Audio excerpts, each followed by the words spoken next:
We're talking about Zave's beard, if he should keep it or not. I'm a month strong. You're a month strong. I was going to say, if you decide to shave your hair off, as we've discussed previously, I think a bald head and a bearded man, it just works. There's something about bald and beard. I can look like 10 years older overnight. That's what's going to happen. Well, it works out because we're over here talking about some grown issues. How about we get into it? Today's episode is something I want to know more about, budgeting. I'm excited to talk about this one. I really am, because it's something that has evolved for me a lot in such a short amount of time. I'm really excited to get into this one. And like it's such like a no shoe fits all, you know what I mean? Yeah. This is not a one size shoe fits all of us. Like, we all got different size feet. Some of us got bunions. It's crazy. Let's get into it. Let's do it. Welcome to Money Baggage, a financial literacy podcast brought to you by Hightower Advisors to spread knowledge about something that affects us all, money. We're your hosts, Jo Franco. And I'm Zave. And we're on an investigation to learn how to strategically deal with our money baggage. We're going to be covering everything from debt to savings to credit cards to buying a home. We're trying to help everyone grow that money mindset and push this next generation forward to grow our financial independence together. Knowledge is wealth, so let's handle this money baggage. As we mentioned, today's all about budgeting. I need to know, as always, do you budget? I do budget, Joe. I did some research doing this, and there's a couple of tactics that I kind of do without even realizing that it's like a well-researched thing a little bit. Every time I get paid, I put my money aside for savings. I put my savings in, and I don't even look at it. And I think that's probably the biggest budgeting method I do now is put money into savings, survive off of what else you have. It's pretty simple, but it works. So how much of your paycheck are you putting away into the I'll never see this again pile? I try to do 40%. Obviously, sometimes that does work. Sometimes it doesn't. Life comes at you fast. But I think I've been doing a really good job of it. I'm proud of myself. I guess I want to hear a little bit about how you budget now and how you started to budget. Like I've said before, I'm an elastic saver, elastic budgeter. I'm not over here counting every penny that I spend and saying, this goes towards my travel budget, this goes towards my accommodation budget. What I love to do is just look at my finances every single month and tell myself, okay, we've crossed the threshold of what I should be spending. So I've basically got it down to a science. I only have 2 credit cards that I use. One is personal, one is business. That's a lie. I have 2 personal credit cards and 2 business credit cards, but I only use 2 credit cards at a time. And I spend everything on credit cards and I pay all my credit cards off in full. So it's easy for me to look at credit card statements and see, okay, this is how much money I'm spending every month. And so when my credit card bill is over a certain number, I'm like, okay, we got to reel it back. So that's the extent of my budgeting. And I do what you do. All the money that I have, essentially half of it or more goes into savings and I just don't touch it. I even put it in a different bank account, in a high yield savings account, so I don't see it in my main dashboard with the rest of my money. I don't even want to see it, right? Out of sight, out of mind. If it's not in my mind, I can't use it. It's saved. I think that's something I started to do pretty recently was actually track what I'm spending all of my money on. And Joe, I've never felt more seen in my life. It just kind of exposes you a little bit. So what are you ashamed of? Which, by the way, this question comes with a caveat.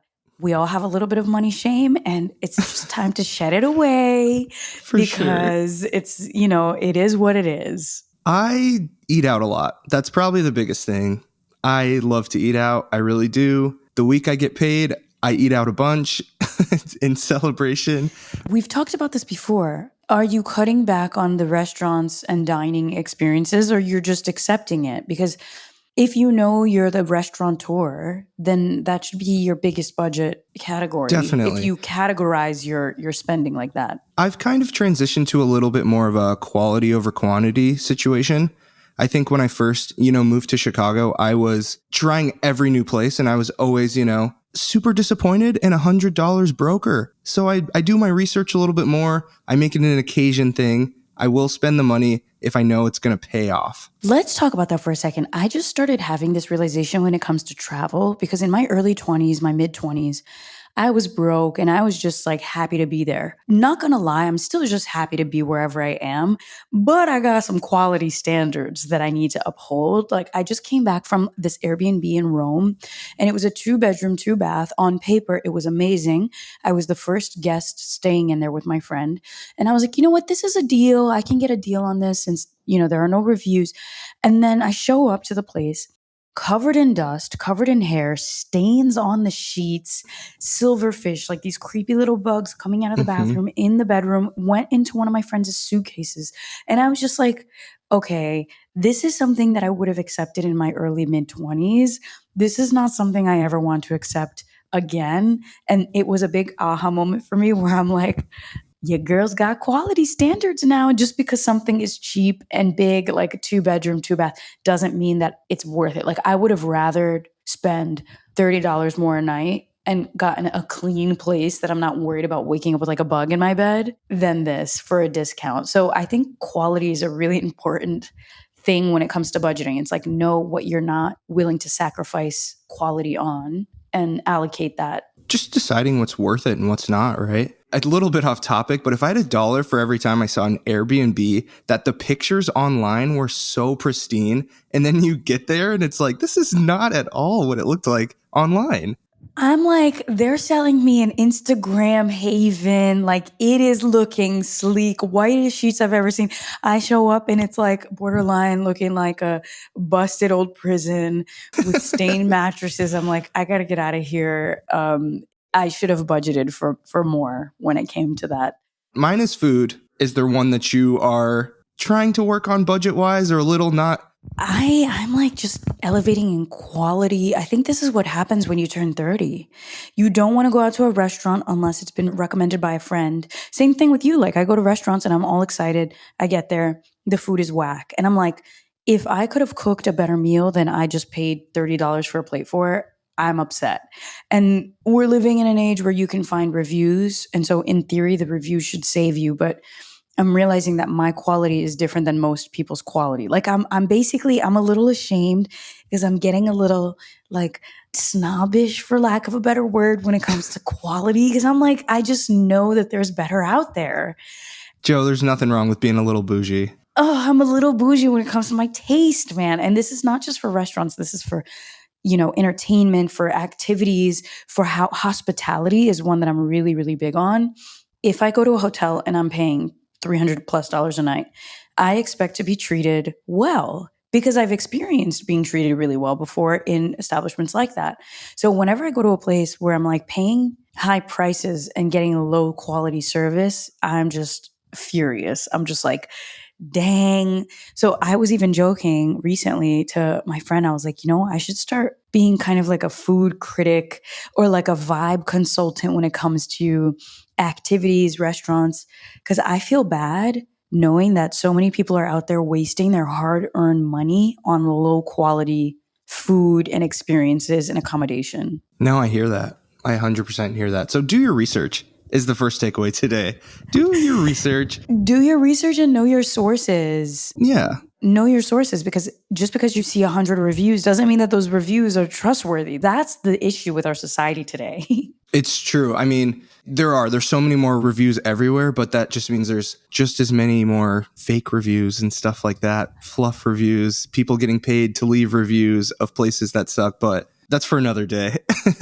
So we have our two, I feel like, fair problems. I'm working at it every day, eating out less, cooking more. Do you want to hear more about some other issues that people have with budgeting? Please. I think budgeting is very controversial because it's one of those things we all think we should be doing, but I honestly have a sneaky suspicion that not many of us do and or cannot stick to it. So hit me with the facts. The first one is people set unrealistic budgets. That's obvious one. I've done that a million times. When I first started working, I thought I could save $1 billion, but it's just not realistic. I have to pay rent. I have utility bills. I have bills now, Jo. It's not as easy as it seems. And that rent in Chicago costs $1 billion. So it's a different landscape out there.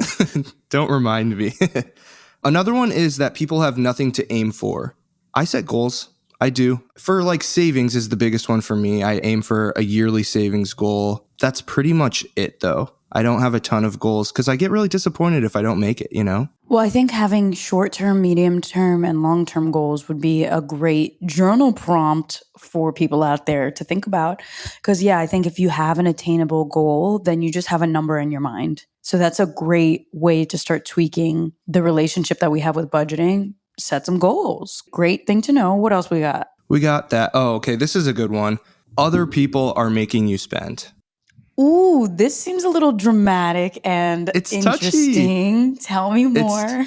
I mean, I'm one of them. I get FOMO. You know, if I get invited to something, 9 times out of 10, I'm going to want to go or else I'll really feel like I'm going to miss out. A lot of the time I'll end up spending money that I didn't need to spend. It's another one of those things where you spend the money for not the best payoff of enjoyment. You know, I found that if you have friends who spend a lot of money, you spend more money. And I've actually stopped hanging out with people because they spend too much money. And I never feel good after that. And it sucks because it's true that sometimes you need to isolate yourself a little bit socially or hang out with people who are aware of your situation and offer or propose like free things.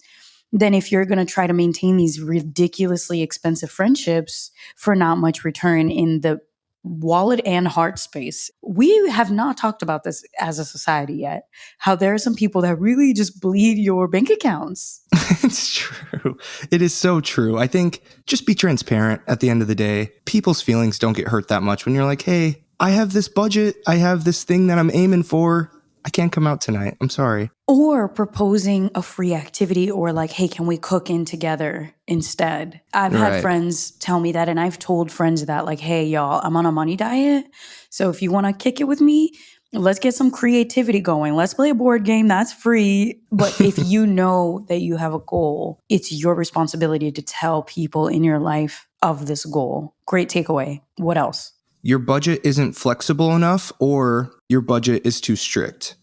And I mean, I think this is just trial and error, you know. I think nobody's here teaching you what the right budget is. The right budget for me isn't going to be the right budget for you. It's just trial and error, figuring out what does work for you for your situation. And your situation changes all the time, right? Your situation does change, and also your energy levels change and your opportunities change and your expenses change.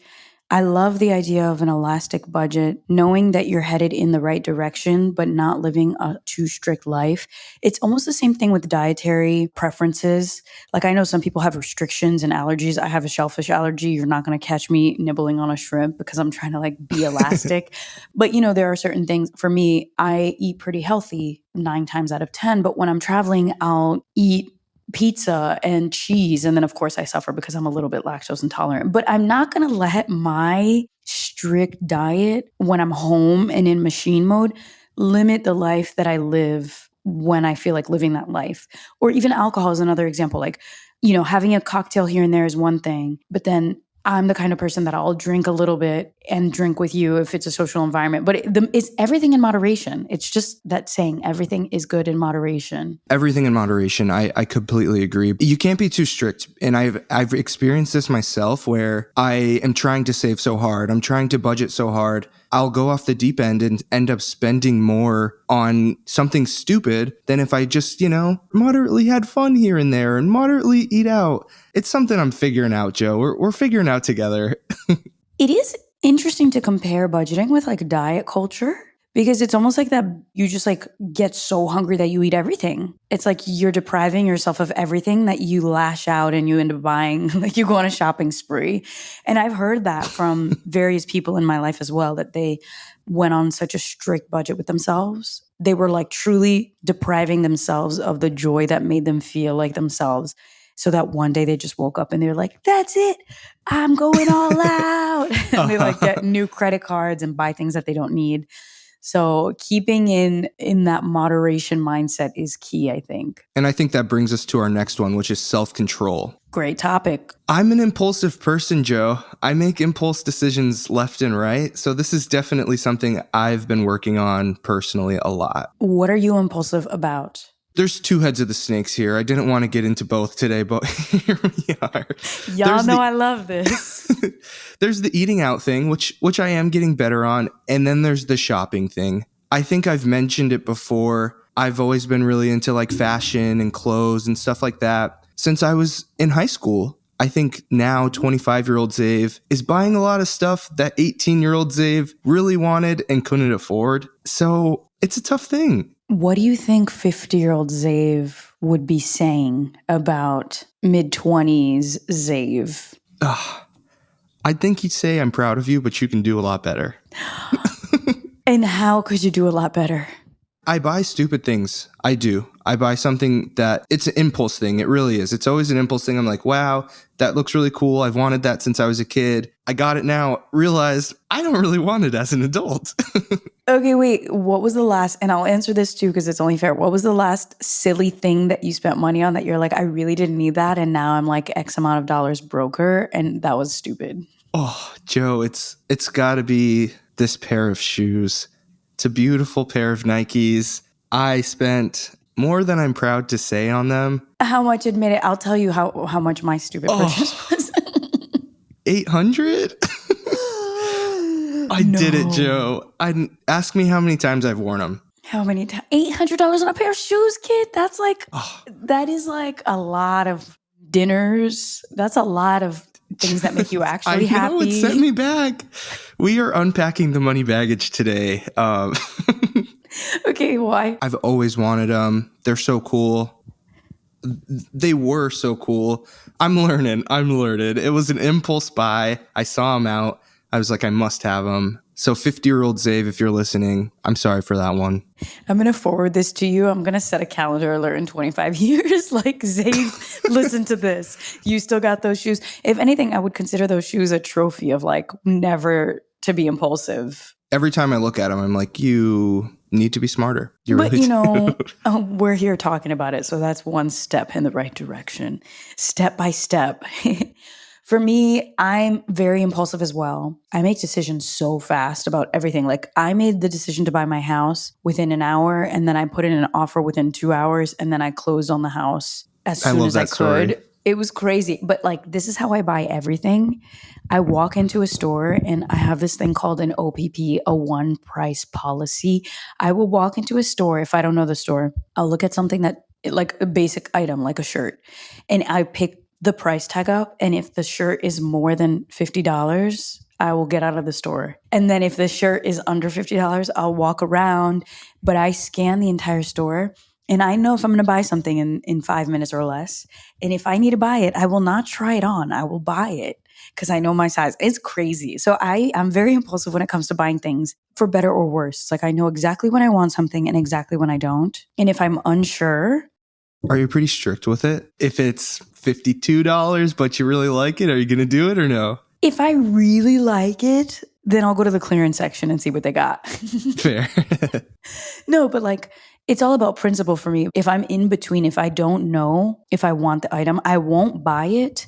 And if I'm still thinking about it the next morning, I'll go buy it. That's my main rule. But if I really want it, I buy it immediately when I see it. Because as my grandpa said, my grandpa had a rule. He was always traveling, and he's like, if you like something and you really like it, you have to really like it though, buy it when you see it, because as a traveler, he realized that too many times he would sleep on it and come back and like the thing was gone and he regretted it. Mm-hmm. So again, there needs to be elasticity when it comes to decision making and buying things, which affects your budget. I like that. What'd you call it? The one price? Oh, my OPP, the one price policy. That's smart. I might take that on. It might help me in the long run. Jeez. Yeah, it like weeded out decisions that I didn't want to be making. I'm like, I'm not even going to look at anything in this store if a shirt is $75, because I know that if a shirt's $75, pants are going to be like $400, and that's just like against my personal budgeting here. I have to admit that stupid thing that I bought, the last silly thing, I won't call it stupid. The last thing that I bought that I was like, why did I buy that? It was so impulsive. It was a scanner to digitally scan my journals, which I believe is going to be a great tool because I have 1 million journals and they're all going to like crumble away if I don't scan them. The thing is though, Xav, it came in, I took it out of the box, and I never did anything with it. How much was it? It was like $350. Mm-hmm. But I mean, like, you still have it, right? I still have it. But like, my fear is that I'll not do anything with it. So you have to hold me accountable. I will. Next time we chat, I'm going to say, hey, have you scanned anything lately? I mean, that's a that's a better purchase than $800 shoes that depreciate every time you tie them. Wow. When you put it like that, it's worse than a car driving off the lot. Jeez. Okay, we have one more common issue and then we'll move on. This one is people tend to forget about these one-off expenses. And I mean, that's something I've dealt with pretty recently too. Every year, me and my friends go to this music festival and we buy our tickets when they come out. And it's something I kind of forgot about until it was time to go. So kind of put me in a rough situation for a couple of weeks just because I had that one-off expense that I totally forgot that was coming. I think you got to approach budgeting like a company would approach it. Like as a company, they always have Q1, Q2, Q3, Q4 quarterly budgets and goals. And that would be an interesting exercise to do as a human being, like looking at yourself as though you're the CEO and the CFO of your own life. Like you are the chief financial officer of your life. And you know, we're in Q1 now. When Q1 ends and Q2 begins, what is the amount of money that you need for the expenses that are coming up? Like what festivals are you going to? Whose birthdays are around the corner? Do you have weddings to go to? Because those are the one-off expenses that are very expensive. Right now in my 30s, everybody I know is getting married. And you look at every time you go to a wedding, you're like a dress, a gift, a flight, a hotel. And like that's $700 minimum every time I have to go to a wedding. And it's something that you wouldn't factor in if you're not listening to this Money Baggage podcast that gives you these amazing thought starters. But yeah, I think I'm going to start looking at my personal finances in these quarterly goals. I do this for JoClub already, but really interesting to think about that as an individual. No, I totally agree. I think that's the next step for me is starting to, plan a little bit more shorter term than just, this is my end of the year goal. This is my 5 years from now goal, and start thinking what's coming in, the next couple of months might save me some stress. Totally. And also just looking at the basics. I feel like budgeting, people think it needs to be so complicated. I don't really think it needs to be. It's just, what are the expenses that you have on a regular recurring basis every month? What are the one-time purchases that are specific to that month? Do the math of how much money you're going to need, and then do the next, math of all of your income. And then you see what the difference is and what you want to allocate to your savings, what you want to allocate to your investments. And then whatever's left over, you're like, wow, there you go. $1. And that's usually how it goes. Right. Literally, some budgeting is better than no budgeting at all. It doesn't have to be this grand thing, but, somewhere to start. So here's next topic, right? Here's a couple places to start. We have a few pretty common budgeting methods. So let's get into it. Yes. So these are researched that you found on the internet of like different ways to budget. Is that correct? Yeah, for sure. Just, easy ways to start, what a lot of people do. It's mostly for, first-time budgeters like me a couple years ago. All right. So I'm pulling up your research. The first one is the one that you blew my mind with the last time we had a conversation about this, the 50-30-20 budget, where 50% goes to your necessities. This is like rent, your food, all of that. And then 30% goes to your wants, so your expensive shoes and scanners. And then 20% goes into savings and debt repayment. You can use it by itself or as a baseline for flexible budgeting methods. This is interesting because if it were my kind of budget, as somebody who's very allergic to debt and really into investments, I would actually flip it on its head. I would say 50% goes to my necessities, 30% goes to my savings and debt, and then 20% goes to my wants. But that's me. That would be my take on it. Yeah, I agree. I think 20% for savings and debt is pretty low. I think this method kind of suggests that that person doesn't have a ton of debt to pay in general. And we know we all got debt out there. We've done the numbers. We've talked about it. But yeah, I think, it's a good starter. Like, I did something kind of similar as much as I could to this in college. And yeah, it helped. It helped for sure. In college, I wasn't saving a ton. I didn't have a ton of debt to repay at the time. I didn't want that much. I was just a broke college kid. But like, it kind of just helped me stay in check a little bit better. All right, what else we got? The envelope system. What is that about? So the envelope system, this one's fun. If you need a rigid system to help you stop spending money frivolously or stay out of debt, but don't want to track every purchase, try this cash-based approach. You set a spending limit for each expense category, like groceries, then fill the envelope with the allotted cash and use only that money for the purchase. Once the envelope is empty, you can't spend any more money on the particular category for the month. All right, I just gotta air out the elephant in the room. We're living in a borderline cashless society. So, like, what are you gonna do about that? Like, show up to cash and everywhere is like, sorry, Apple Pay only. And also, they're not factoring in the fact that our phones are wallets today. So even if you show up without your credit cards or debit cards, you still have your phone and you could still swipe that Apple Pay. In theory, I love this. What would be cool, it would be really cool, and maybe this technology already exists, if you can set up in your credit cards and debit cards, you can set up digital budgeting where it's like every category that you swipe. This is like a financial product. Whoever wants to build this, please sign me up for this, where you would get alerted when you hit your like budget. I know that this exists. You track your budgets based on your electronic spending with your credit cards or debit cards.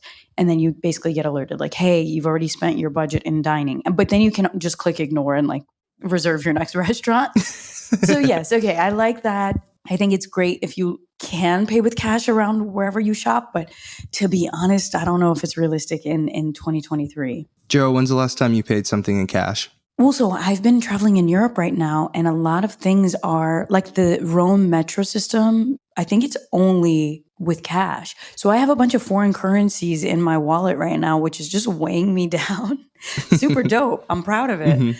So yeah, I'll usually pay with cash abroad, but in the States, like I won't even leave my house with my wallet anymore. I'll just have my license on me and my phone. Yeah, I seriously cannot remember the last time I spent anything in cash. But in theory, and I guess you could do it manually, like track what you're spending and tell yourself that you've hit it.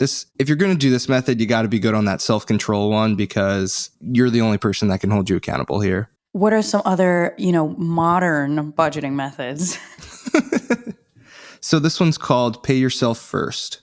Designed to align your spending and values, this reverse budget puts savings before immediate expenses. With this system, you decide how much you set aside from your monthly income for savings goals like retirement and an emergency fund, then use the rest for bills and other costs. That way, you don't have to crunch every number. So, of all of these, this is the one that I follow probably the closest. When I get paid, I put my money in savings aside, and then I deal with everything else. So that's fascinating because that means that you're putting your debt in the back seat. Yeah, you could say I'm putting my debt in the back seat, putting my future in the front seat, Jo. I like to see it that way.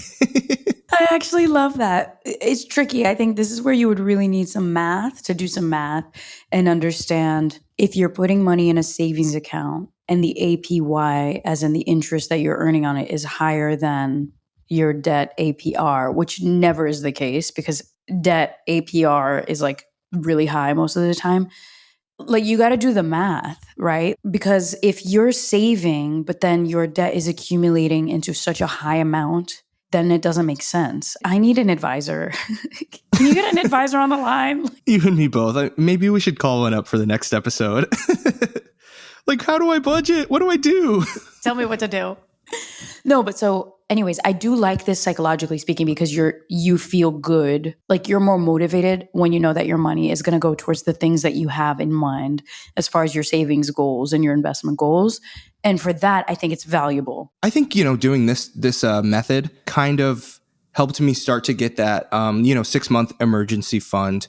When I graduated college, I basically had no savings at all. It might be time for me to switch methods, but I think using this method in the workforce, first entering, helped me get that savings so I could have that cushion.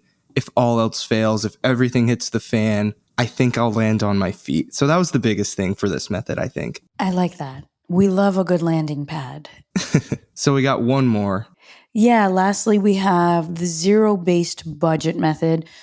This budget suits overspenders and meticulous planners alike. It makes monitoring your spending clear. You take your monthly income and use every dollar in a deliberate way, like saving a certain amount for a trip and paying for utilities and groceries until there are $0 left. But if you don't strictly use cash as the envelope system, you'll have to log each expense to make sure you're on budget. Okay, this one's a little interesting. What did you get from that? What's your translation of that? I think it means you have to be very calculated and really pay attention to everything you're spending because it says you want to clear out it all, and I think a lot of people at the end of each pay period and they have a little bit left over, they'll be like, oh, cool, I can buy something. Oh, cool, I can put more into my savings, whatever. This is kind of, I think intentional is the word. Be intentional with every dollar you have. What are your thoughts? I agree. I was just going to say, like, no dollar left behind. With this method, you should not have that left over. What do we do with this money? Because you've already pre-planned that every dollar you have is going to go towards one aspect of your life that brings you value or pays down your debt or is your savings or investments. My, I guess, rebuttal to this is this works for people who know what their income is every single month without any kind of wavering, which is not my case, as we've talked about many times, that I have a spiky lifestyle. So like I can't do that unless I know, I don't know, maybe I could. I like the idea of creating buckets and just saying, okay, I want to spend this much money on trips. I want to spend this much money on education. And then just making sure that you spend the money where you've already pre-planned for it to go. Mm-hmm. This might be the irresponsible side of me talking, but it's kind of nice at the end of the month when you have a little extra money and I can eat out again or I can save a little bit more. So I don't know if this is the one for me, but it's an interesting tactic. You like the surprise at the end of the month of like, money, money, money, money. Like, I'm doing so good this month. Yeah. We all just want validation. Hit me with a statistic, Zave. Tell me, what does America look like when it comes to budgeting? A couple of shocking facts here. So 73% of Americans say that they don't regularly follow a budget, according to a recent survey by OppLoans, a loan servicing company. What's more interesting is that 1 in 10 respondents say that they don't keep any budget at all. Yeah, I'm part of this 73%. Like, gotta be real, y'all. I don't budget. I just save and invest, and not like just invest in stocks and things like that, but invest in myself, invest in my company, invest in my skills and knowledge. I mean, yeah, I feel like it's a high number, but it's hard to regularly follow like a strict budget. Like it is. Things come at you fast. Life happens fast. And I'm realizing that the more I grow up, like you have random expenses. So it's hard to regularly do it, but I think you say you don't budget, Jo, but I think save and invest, like that's a form of budgeting, right? Is it though? Maybe not. I'm like, can I need an advisor on the line next time? Like, what am I doing? Am I okay? Well, it works for me. Like, I think the point with budgeting, if I sum it up, is just to have that feeling of safety in your finances and to feel like everything is under control. Budgeting is a way to feel like everything is under control. And I guess whatever way you do that and make sure that you feel under control, like that is technically a form of budgeting. Totally. And then 1 in 10 don't keep any budget at all. Do you think that's high, low? I actually am surprised. I thought it would be higher. I thought so too. I mean, if 73% don't follow one regularly, only 1 in 10 don't keep one at all. Like, yeah. Good job, I don't America. know. Good job. What other facts do we have to wrap it up? So only 32% of U.S. households prepare a monthly budget. Out of those who budget, 70% of them take time to check their spending against it at least once a week. Okay. That's so interesting. This is the kind of person who's so conscientious that, again, I do this with my business. I check my business once a week because, again, I have people to pay. And I can imagine if I had a household with kids and like a partner, I would be doing the same thing. It's like operating a business. You need to make sure you have enough money to clothe everybody, feed everybody, pay for everybody's school. So yeah, catch me in the software, checking the accounts once a week. Do you check your personal finances once a week also? Well, I do, but it's just not as active as my business. With my business, there's a lot of flow of like incoming, outgoing. Again, like if you look at a household with 2 or 3 kids, imagine how many meals that is a week. You got to stay on top of it. That makes sense. I think I'm a little inconsistent when it comes to this. I think at the very least, I'd check it every other week and just see what's been going on. But then I also get into these modes where I get really stressed about my money and I'm checking it like every other day. And I'm like, what did I spend this, and this on? So I think I could find a middle ground. Once a week sounds like a good middle ground. Yeah, like Money Mondays, just pop in for an hour, set a timer, see what's going on, and then get out. Get in, get out. Money Mondays. That's why our podcast launches on Mondays. Money Mondays. So this is everyone's reminder to go in and check what you spent your money on last week, right? Go see what's up. Exactly. Thanks so much for listening. That was it. I feel like I need to just whip out some spreadsheets and get my budgets right and tight. This podcast, Money Baggage, is brought to you by Hightower Advisors to bring financial literacy to everyone listening. Don't forget to give us 5 stars wherever you listen to your podcast. Joe's DMs are always open. Ask us any questions. We'd love to answer them at Jo_Franco. We'll be back next week with more goodness to help unpack all of this money baggage. We'll see you there.